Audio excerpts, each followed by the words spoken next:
This is the first in a series of webinars for the industry and government collaboration, which kicked off at our workshop on the 24th of June. Many of you will have been at that workshop, and we're recording this webinar for those who aren't able to attend.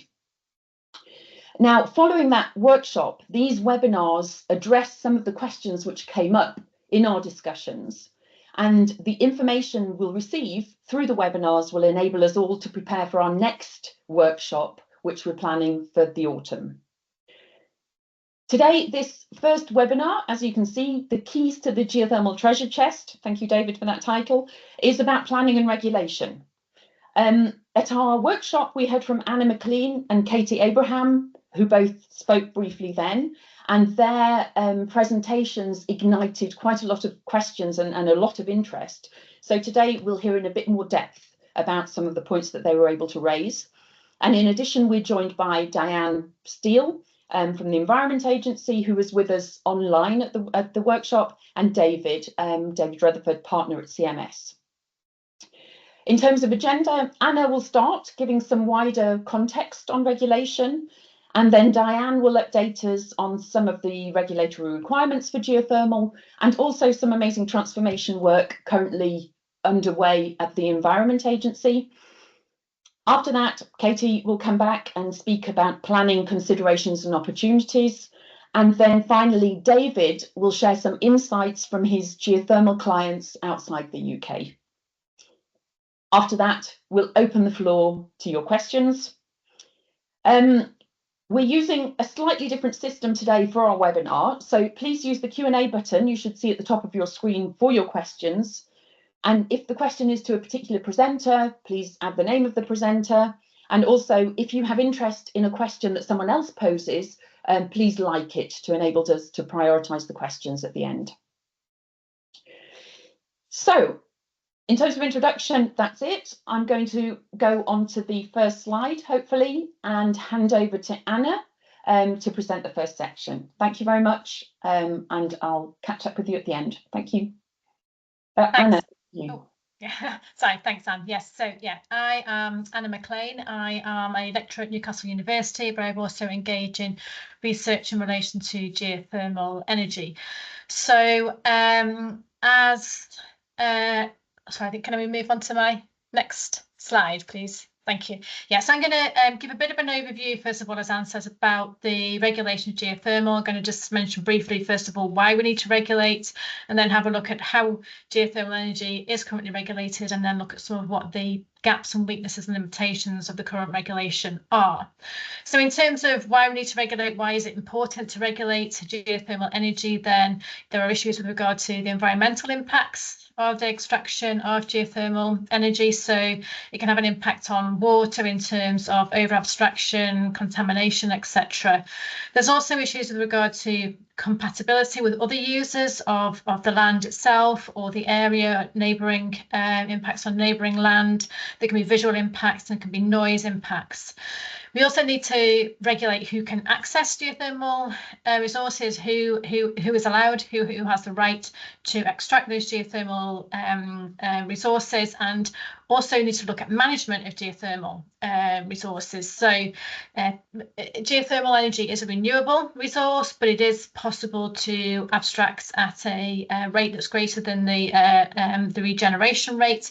So there's issues there with regarding ensuring sustainable extraction rates, and also issues with regard to managing competing users of a particular geothermal resource. If you've got two operations abstracting from the same geothermal resource, to make sure that they don't impact negatively on one another. So how is geothermal energy currently regulated? There isn't a nice lovely Geothermal Act. What we have is a number of other legislative provisions that cover some of the different elements of geothermal extraction and use. So there is, from the environmental side of things, there is Environment Agency licenses and permits in relation to water abstraction and discharge. There's town and country planning law that deals with the planning permission and environmental impact assessment, where that is required. We have access to geothermal resources. So there's the Infrastructure Act 2015, Section 43, which gives general rights of access and general rights to access and extract from geothermal resources that are 300 metres or more below the surface. But there are also there are also maybe access requirements in terms of if you are accessing those geothermal resources within or through coal mines or the first 300 metres of somebody else's land, then there will be issues there with regard to other access permissions that you need to obtain. There is also health and safety law. There is general health and safety law with regard to workplace regulation. There are also some other health and safety regulations that were aimed at the oil and gas industry, which aren't directly applicable to geothermal, but are some of which are seen as good practice to comply with those health and safety laws. So there is a myriad of different regulatory regimes that cover different aspects of geothermal energy. Next slide, please. So what is the problem with that? What are the weaknesses in this current way in which geothermal energy is regulated? So lengthy and complex licensing and permitting process. So as you would have already gathered from what I just mentioned there are a number of different licenses and permits that need to be obtained if someone wants to set up a geothermal operation. There might be environment, water abstraction licenses, there might be discharge permits, there might be planning permission, landowner consent, etc. So lots of different steps that may need to be gone through before an operation can be up and running, and that can be lengthy and complex and is considered to be one of the barriers there to expansion of the geothermal industry. I know that work has been going on with the Environment Agency and the Mining Remediation Authority to try and simplify that and streamline that process. And I think Diane will talk about that when she speaks in a moment. It's also an issue there with the fact that we don't have any one body that's that has oversight of geothermal operations. We have some geothermal operations that might need an environment permit or license. There may be some operations that need planning permission, but where the planning permission is required, it's granted by local authorities as opposed to a central organisation. And there are some operations that won't require any license or permit. So there's no central register by which we can see what geothermal operations there are, and no central body collecting data. So there's no easily accessible general data and information about what's going on in terms of geothermal operations. It would be ideal to have something more central, something more comprehensive, even if you didn't have all geothermal operations requiring a permit or a license, if there was some sort of registration requirements, at least, so that there was some sort of record of what was going on, ideally with one regulatory body that could also act as that expert there in terms of contact with a member of the public or somebody who wanted to look at potentially setting up an operation, who they could go to if they had queries about how to go about that. It doesn't have to be setting up a new regulatory body. It could be having an existing body take over the regulation of geothermal energy. The Environment Agency is an obvious choice, but it needs to be a body, whoever it is, that's properly resourced there. In terms of guaranteeing access rights, that's an important issue as well, because a geothermal operator is going to want to know before they invest in a geothermal operation that they are going to have guaranteed access to the geothermal resources that they need to be able to have a viable operation. And in terms of and that the management of the geothermal resource is sustainable, and that their operation is not going to be adversely impacted by another operation setting up nearby. So the first step in enabling that really is to recognise geothermal heat, as a resource in its own right. At present, heat is generally recognised as a pollutant, but not as a resource in its own right. So recognising that would be the first step in being able to manage the resource. And then working out who owns that resource. The obvious option there is transferring to the state, as occurred with the oil and gas petroleum industry, so that then you've got state ownership of geothermal resources, and that can then be extraction can then be licensed out and managed in terms of extraction rates and managing different operations who are extracting from the same resource, being able to balance the rights of multiple users. And inspiration from this, as I mentioned, can come from oil and gas industry. But overall, I think the key point is we've got a bit of a disjointed, complex regulatory regime for geothermal energy, which also has gaps and weaknesses and limitations in it. So there is room for improvement, and I know that the work is underway there in terms of addressing some of those issues. And I think as will be touched upon in more detail by Diane and Katie and David in their presentations. Thank you. That's great. Thank you, Anna. Any questions for Anna or any comments on that, please add them to the chat. And as you said, we're going to get some really good news from Diane. We're going to hear what's underway already. So Diane, I'd like to pass on to you now, please. Yep. Hi, I'm Diane Steele. So I'm a hydrogeologist, a groundwater specialist based out of Northeast area. I've sort of been on assignment for the last 18 months, trying to improve our sort of geoscience resilience with a focus on geothermal energy. Sorry, I should point out that my colleague Sally Gallagher, who sits in our national team, would have also liked to have been here. So we put the slides together. So, I've just set out our sort of key regulatory requirements. So this is our current position. So our overarching sort of remit is to ensure that there's sufficient water for all water users, ecology and water dependent features. So we do that through mainly abstraction licensing. And then we have sort of a secondary role to prevent deterioration of, and where possible, improve water quality. So we do that both through abstraction licensing and discharge permits. So our current sort of regulations, we set out between open loop and closed loop. So for open loop, you need to obtain an abstraction license if you want to take over 20 cubic meters a day. So we do that by firstly issuing groundwater investigation consents, and that covers all the sort of the testing, the initial testing, just to determine whether you've got a viable scheme. So that's currently done sort of at a local area level. It's quite a sort of speedy, quite quick process. You don't have to go through our big permit queue at the minute to do that, and that'll sort of determine whether you can move to an operational stage. Once you get to that stage, then it's moved on to an abstraction license to take the water from the ground. To put the water back to ground, or if you put it to surface water, you will need to have an APR permit, which is a discharge permit. Our general stance is to try and return the water to where it came from. So ideally, if it came from ground, to go back. There is a low risk exemption, which quite a few people miss. So that can cover quite a lot of sort of the small to medium sized schemes. So all that's sort of set out there. So yes, if it's like doesn't pose a water quality risk in particular, then you probably fall under that exemption. For closed loop, we never used to really get involved, but there were some changes to the environmental regulations in 2023.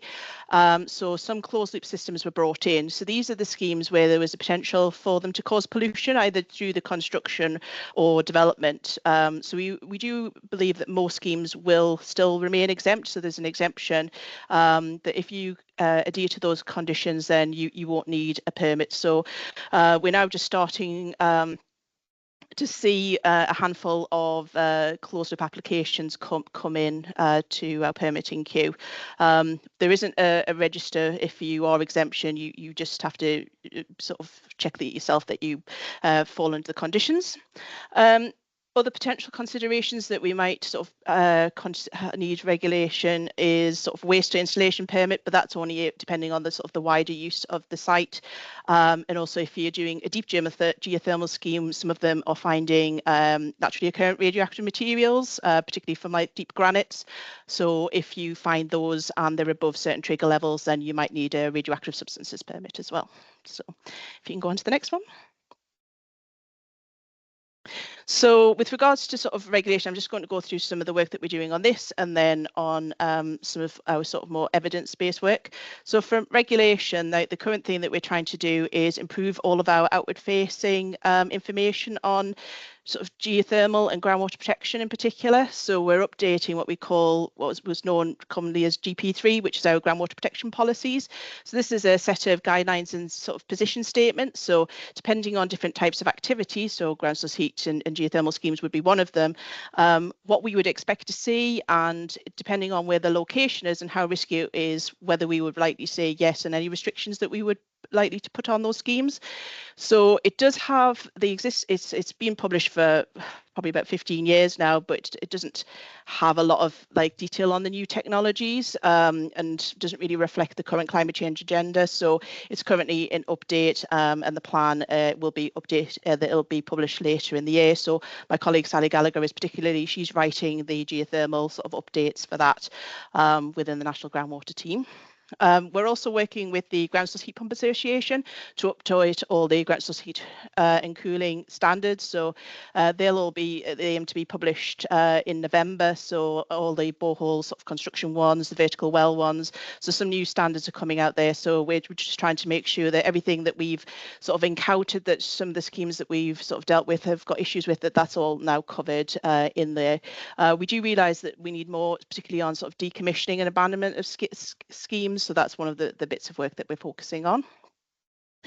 With the actual regulations ourselves, so obviously I said we had the sort of the change in 2023. So as part of that, we're trying to make the process for closed loop systems slicker. So we're coming up with bespoke permits. So at the minute, so they'll be in place in the next couple of months, and that just means that if you do need a closed loop discharge permit, then it shouldn't take forever, and it shouldn't be a big meaty permit. It should be sort of quite a simple one that should be easy to adhere to.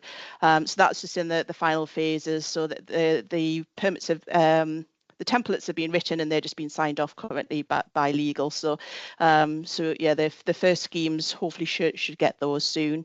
One of the other major changes that we're hoping is coming in soon is to change abstraction licensing and move that into the environmental permitting regulations. So we had hoped that this would be done by now. It's currently sitting with the minister and has been for a little while. So what that would mean is that we would basically just have one regulation that would cover abstraction and discharge. So it would mean you would get one permit to cover everything. You would have consistent conditions. So it should be a lot easier and a lot less time consuming for us to issue that.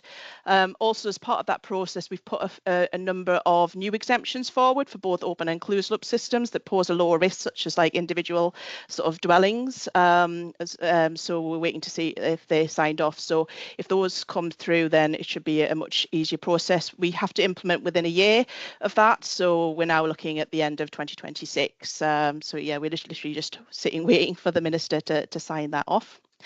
We're also trying to improve all of our gov.uk pages, and they are currently waiting to be published. And we've been working with DESNZ as well to update their deep geothermal pages to make them more wider, so that there's not a lot of confusion, because we're seeing a lot of the industry are quite new to the regulation process, and so it's not detailed enough to really support them on that. So we've identified that, and we've written much more detailed guidance. So that is literally waiting to press go on. It's just in a queue. And also DESNZ, so Sarah Robinson has been sort of writing a sort of regulatory guidance for sort of England and Wales. So we have till the end of the week to do a final check on that, and that's a really sort of good looking document that really sets out all the regulatory approaches. So again, hopefully that'll be published in the coming months.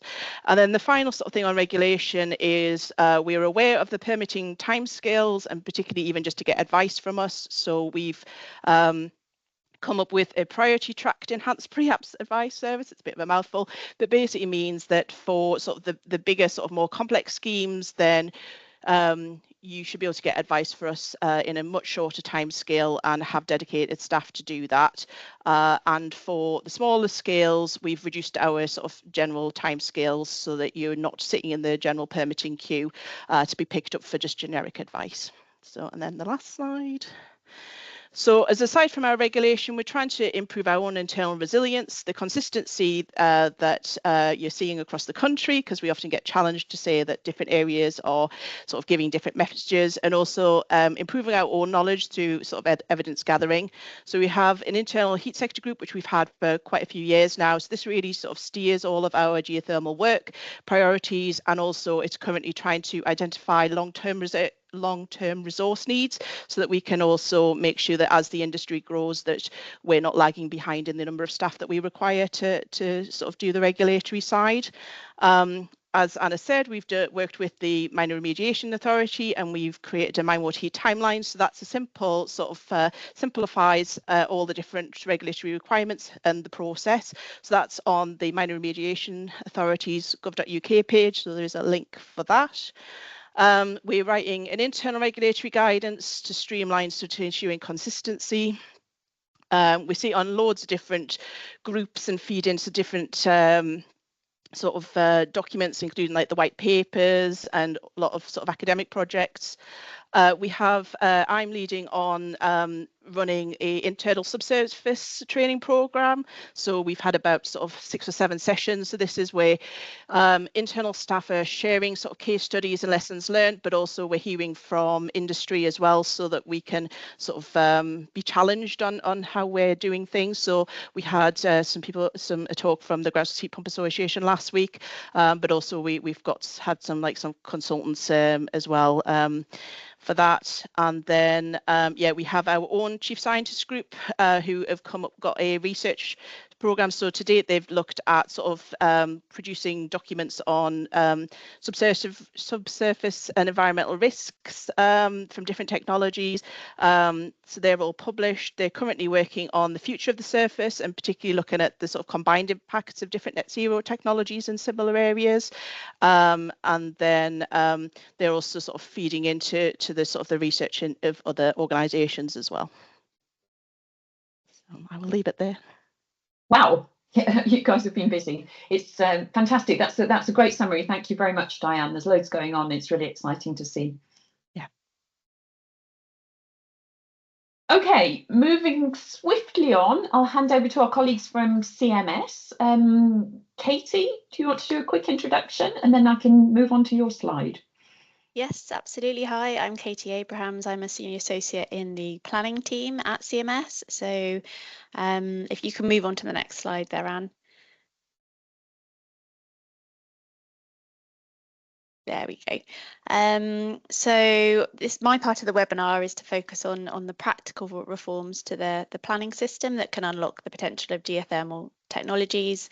I'm going to run through and expand on a number of the points that I discussed at the roundtable, where I think that targeted changes can deliver fairly quick and meaningful progress. So the first point here on the slide is clear permitted development rights. There are currently some PD rights that geothermal developers can rely on, but they're fairly limited. And so this is something that government could look at to assist the industry. In terms of small-scale geothermal, there's a permitted development right for the installation, alteration or replacement of micro-generation ground source heat pumps, but there isn't a clear PD right for larger scale geothermal. And so what I'm suggesting here is introducing or extending potentially existing permitted development rights for other types of development to certain categories of geothermal development to remove the need for planning permission.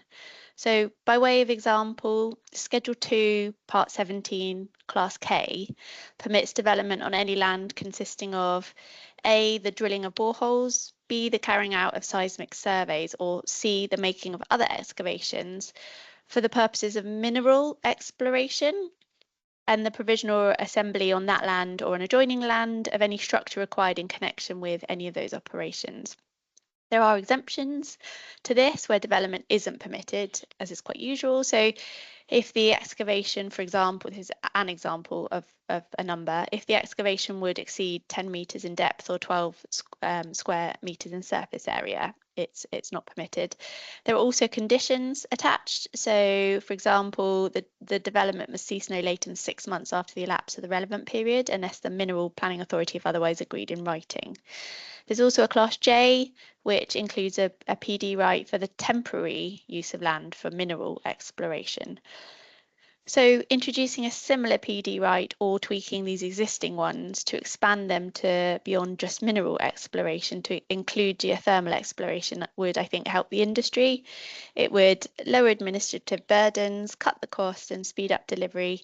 And I think it could be introduced fairly quickly through secondary legislation. There's also precedent for PD rights applying even if it is EIA development. For example, the Public Gas Transporter Pipeline Works EIA regs.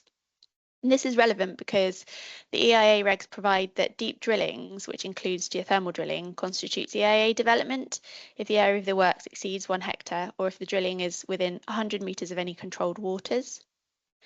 And in this scenario, we would envisage the developer maybe sending the ES to DESNZ like a form of prior approval, as opposed to going through the local planning authority. So that it's all centralised again, as Anna was talking about, with local authorities and other consultees consulted on the form of ES. This would ensure that decisions are made by the appropriate body with the knowledge of this complex area, but without an accountability or a regulatory gap.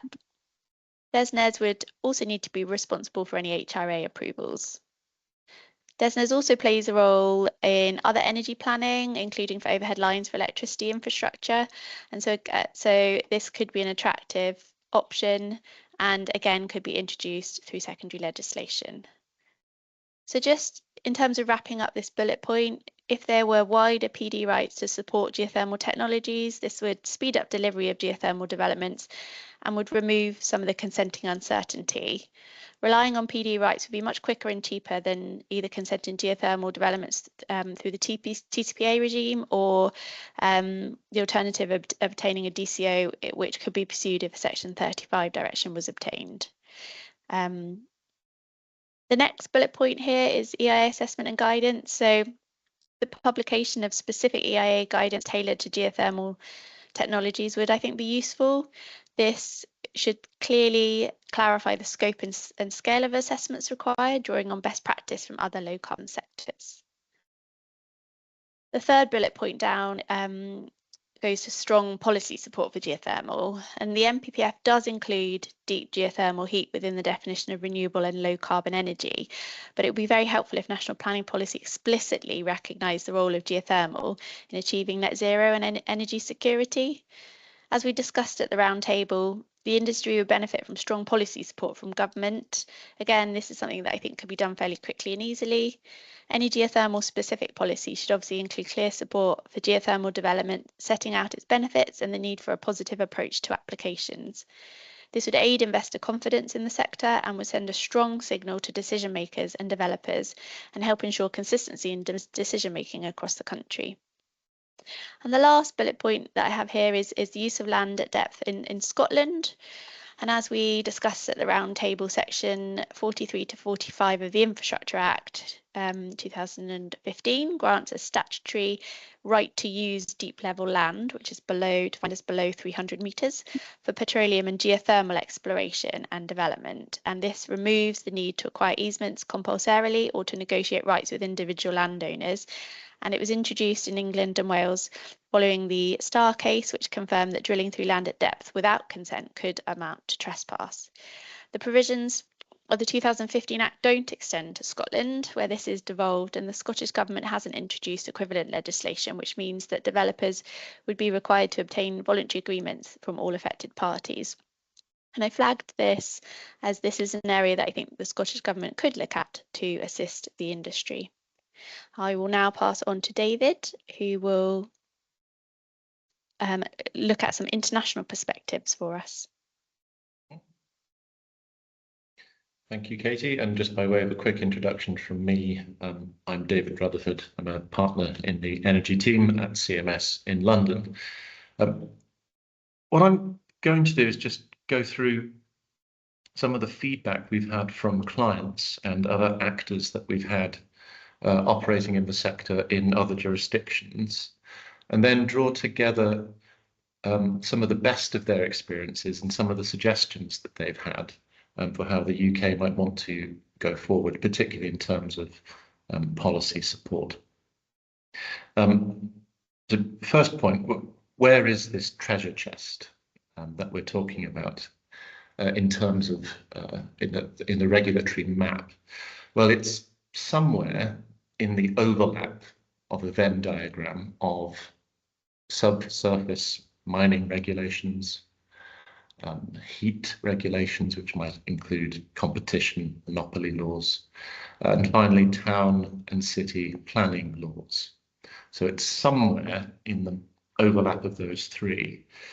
From the people we've been speaking with, the closer you go towards good regulation of the subsurface risks, the better it seems to be. The regulatory regimes are clearer. They take less time to go through the process. And I'll just use a couple of examples right at our doorstep of Germany and Denmark. So first, Germany. This is one of the largest users of geothermal, particularly for heat, in Europe.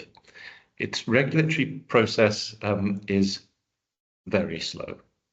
It is very orientated towards the local authorities leading the approval processes, where there are a small number of people, however interested they might be in the projects, they only have so much time during their days.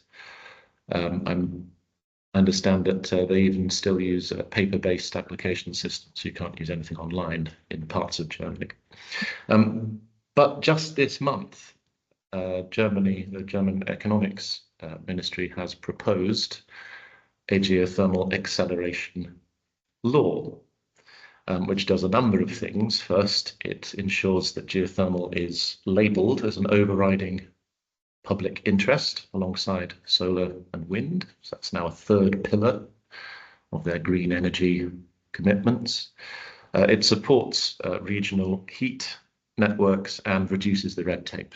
So it really does expedite the development of these projects. One could contrast that with Denmark, where the experience is much more straightforward, because whilst it does have local authority elements, it's much more centralized in terms of who makes the decisions, who drives this. It's the central regulator on the subsurface side of things. And they introduced regulations in 2023, which have been very well received by the industry there. They were made mostly around pricing, so pricing regulations to balance the need to protect consumers with those subsurface risks and the need to have a long-term stable regulatory framework. You need that to give the larger scale investors the incentive to make those investments. I'd like to contrast those sort of neighbour examples with that of Western Australia. So Western Australia has a fully blown regulatory regime in a Petroleum and Geothermal Resources Act, 1967. So that is a detailed regulatory regime. Out of interest, according to Western Australian government's website, how many commercial geothermal plants do you think there are? I shall give you a clue. It's the same answer as it was in 1967. There are none.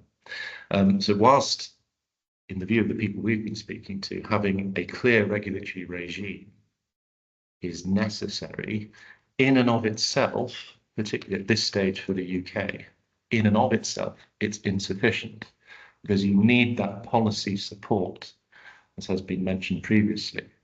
And on policy support, there are about 100 countries that do this for wind and solar, but only 30 for geothermal. And sort of collating the recommendations of the various actors we've spoken to, they've said the following in terms of advice to the UK on this. First, move geothermal up the renewable agenda and recognise it for what it is. It's a firm, baseload, dispatchable, low-emission energy source. And when you combine that with some of the low-hanging regulatory fruit we've been talking about, that will give developers something to point to when they approach local councils or perhaps the land managers for various landowners in the countryside to say, look, this is actually on on a policy footing as something that is worthwhile doing and has government attention. There should also be support for innovation and skill sets. There is a concern in, let's call them Western countries, that there's been a severe drop in the number of students attending university for geological degrees because of its perceived connection to oil and gas. It would be a great shame if that was lost, because whilst it's quite possible to transfer from oil and gas now, you'll have the senior engineers without the junior ones coming up. So that need that sort of at that younger age of the sort of education spectrum, a bit of support and flying the flag needs to be done. And finally, it's risk mitigation. So yes, we are talking about money at the end of the day, particularly for the early stages of projects.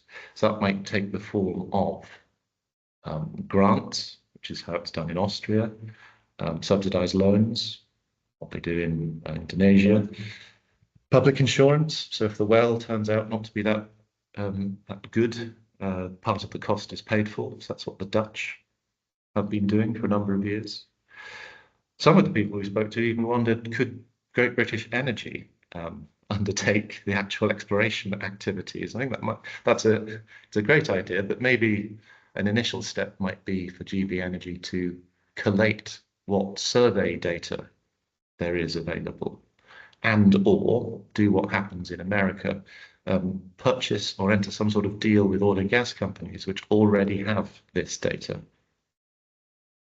Okay, so there are a few things to do there, and really from the people we spoke to, the key to the treasure chest really is to get these initial policy support elements in there, so that then you have projects that have started, you have a body of information upon which then to regulate. Let's have a look. Please add any questions you have to the Q&A section. One for you, Anna, that says, do you know if heat is considered as a resource in the EU or other areas of the globe? It's from Keith Wise.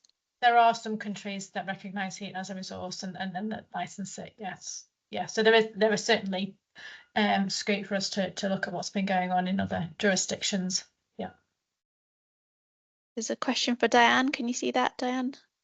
Yes, yeah, so it's asking, is there a depth below which we would automatically accept there's no risk? The answer to that is no, not anymore. So the historically, very back in the days of the really early schemes, that was the case, but with the introduction of the Water Framework Directive and the Infrastructure Act, then we are required to look at all schemes now. But we do take each scheme sort of, and particularly the deeper schemes that might pose lower risk on a case-by-case basis. So you probably wouldn't have, if there's no receptors and no lower risk, then you would just have to do a short risk assessment rather than the whole full-blown process. Because not only are we considering impact to the water resource itself, then we're now looking at other users. And so in a lot of these areas, in the deeper areas, then we're seeing multiple schemes. So if we give, like, if you take water, then you almost get like a protected right. So you get a protected, what we call a protected right once you get an abstraction license, which means that we can't allow anybody else to, like any other user, to derogate that. So so then we would be doing that assessment to make that somebody, like the next scheme to come along, wouldn't be sucking your well dry or interfering with the sort of integrity of you getting that water. So we have to do that assessment. So if it doesn't fall in with one of the exemptions, then if it was low risk, it would just be more of a lighter touch assessment that you require. Okay, thanks for managing that, Katie. I can now see a couple of questions. I don't know if you can, Diane, because there's another one for you. Well, I presume Gerald's question is for you, not for Sally. You covered radioactive substances such as naturally occurring radioactive material. Is there any requirement to sample produced waters, and should lithium concentration be included? So yes, so it depends. So there's a requirement for the discharge permit to take samples and determine what the chemistry is and whether there's any chemical changes from abstracting to discharge. If it's just going through the heat exchanger, that might not be the case. If you substantially change the temperature, we ask for just an assessment of whether that has any chemical implications on it. With radioactive substances particular, that's a whole like different set of regulations, and within that it sets out limits. So if it has like a list of about 30 sort of different substances, and if you can manage to have it so that you're picking up lower than those limits, then you don't have to, that's fine. If it's higher than those limits, then you will have to get a radioactive substances permit and sort of prove that you're managing the risk from that.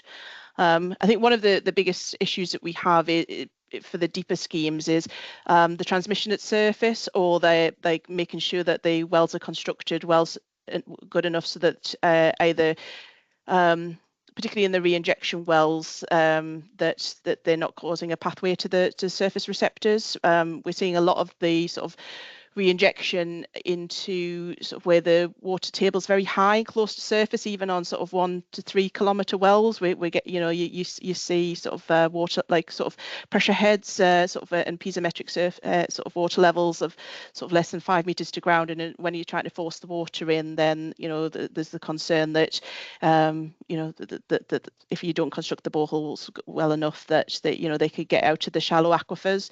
So I think that's probably the sort of greatest concern that we've got, and also trying to get that water back in, that you're not going to cause sort of seismic impacts or sort of interfere with the well integrity by exceeding those pressures. So I think that's one of the biggest things. But particularly with all the other net zero activities coming on, like the carbon capture and storage, then we're seeing in some key areas, then there's almost like clusters of activities, and we have to sort of consider the interference between all the different schemes. Okay. And you did mention seismicity there. Gus's question on regulation on induced seismicity. Do you have some information on that? So we don't specifically look at that. So that would generally fall under the planning authority if they would consider the risks. So it's not something that we pick up. If we think there's a consideration that it could impact on, as I say, the source pathway receptor, so that the seismic would result in the creation of a pathway for sort of poorer quality water to get to the surface, then we would consider that. But the direct impacts, we would leave to the local authority to do. Okay. Anna, do you have any further insight on that? No, and I would say agree and support what Diana said, and just sort of it just feeds into this idea that of local authorities and the environment agencies there to deal, as Diana's mentioned, in primarily to do with the water, protection of the water, and not the other environmental issues that may arise if responsibility for that falls onto local authorities. And there's a question there about expertise. And also about consistency between the approaches of different local authorities. If you've got different local authorities might take different approaches and be more pro geothermal or otherwise. So you might not get that consistent approach between the different local authorities. Yeah. Okay, thank you. A final question at the moment. As I said, if anyone else has any questions, please add. But for Katie or David, on subsurface trespass, can you comment on the issue of subsurface trespass in Scotland as a result of them not adopting relevant clauses in the Infrastructure Act? Yeah, so I think this is from Tony, and who's no doubt very familiar with the relevant case. Obviously, it's very useful provision, section 43 to 45 in England and Wales, but there is a gap in Scotland because you don't have this statutory right to use a deep level land below that 300 metre threshold for geothermal. So yeah, as you've identified, Tony, there is a risk in Scotland of trespass if you don't get the consent. So it does mean that you have to negotiate those land rights with individual landowners in Scotland if you want to use land at depth. So there is certainly a gap there, and it's whether it's something that the Scottish Government is minded to plug. I think it's worth bearing in mind that some of the relevant legislation here in Scotland goes back to 1865, which, as you might expect, doesn't envisage this sort of thing. So yeah, I think it's something for Scotland to think about. Yeah. Okay, thank you. I think we've got a couple of attendees from our Scottish government, and indeed at our next webinar we're going to be looking at country-specific regulations and situations across the UK. So thank you for that. So there are no more questions I can see in the chat anyway, so if there are any final questions, please let me know. In the meantime, Thomas has just added a question which we can send across. I'll read that out. Is there a risk that between permitting, consenting for water abstraction and planning connections for electrical connection that large-scale geothermal extraction struggles to get started? Is there a way of getting different state bodies to streamline this? Who would like to take this one? Anna? I think we've mentioned this already in certain areas, haven't we? Yeah, I mean, I think that is one of the key issues is the multiple permits and licenses that need to be obtained for the different elements of a geothermal operation. And it would be great if all the different regulators were talking to each other and had a united approach, united front on it. In an ideal world, and I think that's one of the things I mentioned about, in an ideal world you would have a geothermal regulator, so one regulator who could deal with all those aspects. I think that's highly, or who could sort of at least oversee those different elements and be that one point of contact, that one body that sort of coordinated the different aspects. I don't know whether the industry as it is in its emerging phase is substantial enough to justify that at the moment, and whether it's something that just needs to be worked towards. Yeah, it was very interesting hearing your comments, David, on the Danish solution and the solution that they've brought forward. So it'd be interesting to hear from them, I suppose, in the future to look at best practice elsewhere. Right. Anyone else from the panel have anything to add to those questions before I move to closing remarks? No, I think we've covered everything. Thank you very much, everybody. But just before we close, a quick look ahead to our next meetings. We've mentioned this is the first in a series of webinars. The next one I mentioned briefly earlier will probably be on the 9th of September. I'll confirm as soon as I can.